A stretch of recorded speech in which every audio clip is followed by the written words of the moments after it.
Man, I love that opening. So I've been doing a lot of research on Hiroyuki Imaishi's works lately, and going through his overall credits on specific ones, this one popped out to me. You may have heard he was the director for the opening to Namco X Capcom, however, he was a bit more involved in it than that.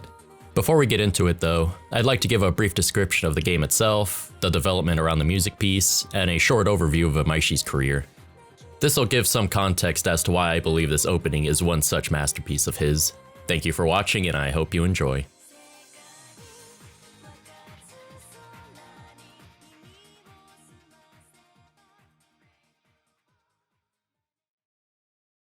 Namco X Capcom is a 2005 SRPG developed by Monolith Soft, a development studio mainly consisting of X Square employees, and published by Namco. It released 2 months prior to Super Robot Wars Alpha 3, and is basically a Super Robot Wars style game. It was written and directed by Soichiro Morizumi, who had previously worked on the Super Robot Wars series, and later worked on Super Robot Wars OG Saga Endless Frontier, Project Cross Zone, and Project Cross Zone 2. The general plot revolves around dimensional shenanigans we're all too familiar with in Super Robot Wars, to bring all of the included series together against a common enemy. The characters included are from both Namco and Capcom IPs, hence the name. And in Super Robot Wars-like fashion, it's a turn-based tactical RPG, with a partner-like system somewhat similar to the Super Robot Wars games on the DS. The gameplay is a bit more engaging, however, where you actually have to input commands during attack sequences. This does make the game incredibly slow to get through, whereas with Super Robot Wars you can skip all animations. The game was never released outside of Japan, much like Super Robot Wars at the time, referring to the crossover games. There is no official English release, though there is an English fan translation you can get if you wanted to play it that way. I bring up Super Robot Wars a lot here because my channel focuses largely on it, so check out some of my content on that if you're interested. With the brief explanation of the game out of the way, let's get into the music piece, Brave New World. It's actually quite interesting how it came about. The opening, as well as the ending to the game, was done by renowned game composer Yuzo Koshiro. I won't get into their entire history of work because holy crap, he worked on a lot of stuff. However, you may know him from games such as Shenmue and Streets of Rage, even returning for Streets of Rage 4 in 2020. But the importance of this opening is that it's the first time he composed a song with lyrics. And more interestingly, the lyrics are actually written by Soichiro Morizumi, who, as stated earlier in this video, is the director and writer for the game itself. Apparently, Morizumi is a big fan of Koshiro, and wanted him to compose the opening and ending. In an interview with Kikizo in 2005, Koshiro goes over this. Kikizo asks, "So how did you get involved with Namco X Capcom? Did Namco approach you after you worked on the first Wangen Midnight?" Koshiro replies, "Well, even though both games are from Namco, they are headed by different sections of the company. The Wangen producer is a big fan of mine. As it turns out, the Namco X Capcom producer is too. They asked me to do the theme songs for the game, and I was more than happy to oblige." This really adds to the unique quality of the opening. Having someone you're a fan of do some of the themes for your work has to be a great feeling. I also did some research on the vocal performer, who goes by the alias Flare, but couldn't find anything. And it's not that I looked that hard. Lots of singers go by aliases, so I left it at that. If you have any information on who the singer is, go ahead and leave a comment. I absolutely love the song, and is one of those that I've listened to on repeat many times. It has that high energy of a game thing with beautiful vocals to bring it a certain edge. It received instrumentals for Project Cross Zone and Project Cross Zone 2, which are also bangers.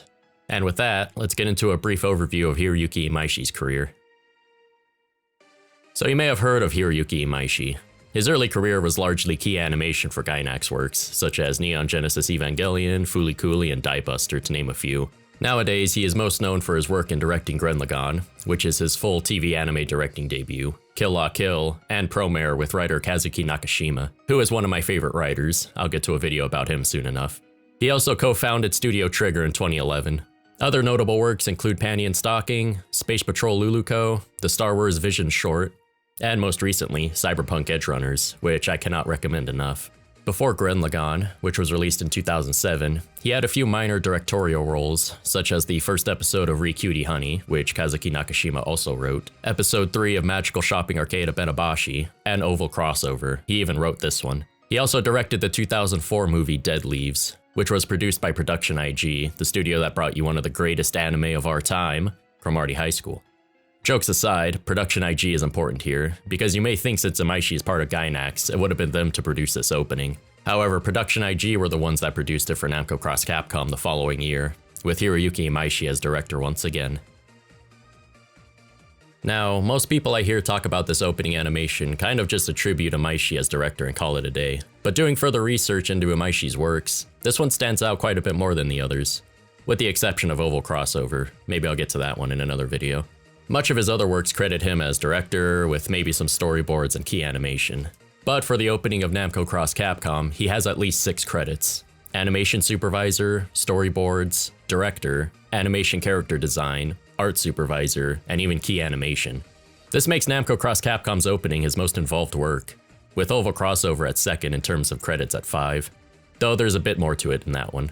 Watching this opening after learning how deeply involved in its creation he was, I realized how much it really screams his style. At this point, I cannot stress how Hiroyuki Imaishi this opening is. Sure, Oval Crossover may have that raw and over-the-top style we're familiar with in his works, but there's something more refined about Namco X Capcom's opening. It's beautifully animated, a bit smoother than his generally punchy direction, and the characters designed in his animation style look amazing. You can tell which scenes he really took over to give that special Imaishi touch. These 2 scenes in particular are as stylish as they get.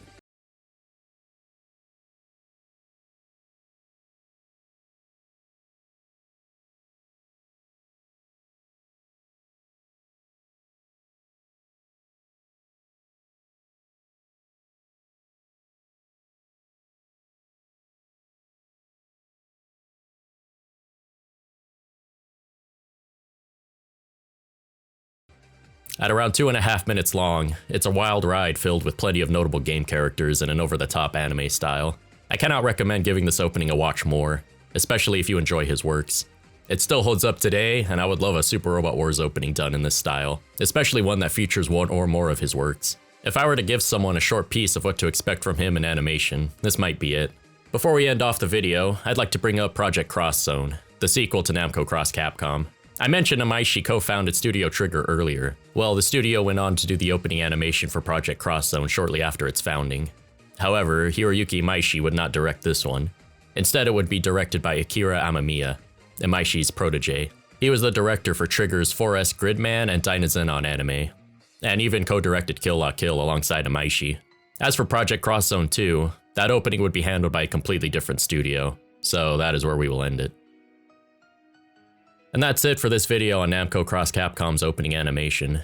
We briefly went over the game, music piece, and Imaishi's work on it. I really just wanted to highlight Hiroyuki Imaishi's involvement, but I figured I'd throw in an overview of the game and talk about the song also. So this is more like a retrospective of it overall, I suppose. Easily one of my favorite video game opening sequences ever. I've never finished the game myself, it's a bit of a slog to get through, but maybe I'll finish it one day.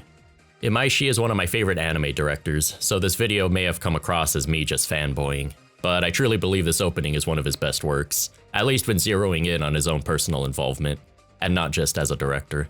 Anyway, this is very different from my usual content on the channel, so please let me know in the comments what you thought of the video. I'm planning on doing other retrospective-like videos in the future, maybe for a certain game series I've been making content for the past year, ominous foreshadowing. Check out some of my other content, which mainly consists of Super Robot Wars and mecha in general, as well as considering subscribing to the channel. I would greatly appreciate both. Thank you for watching, and I'll see you in the next one.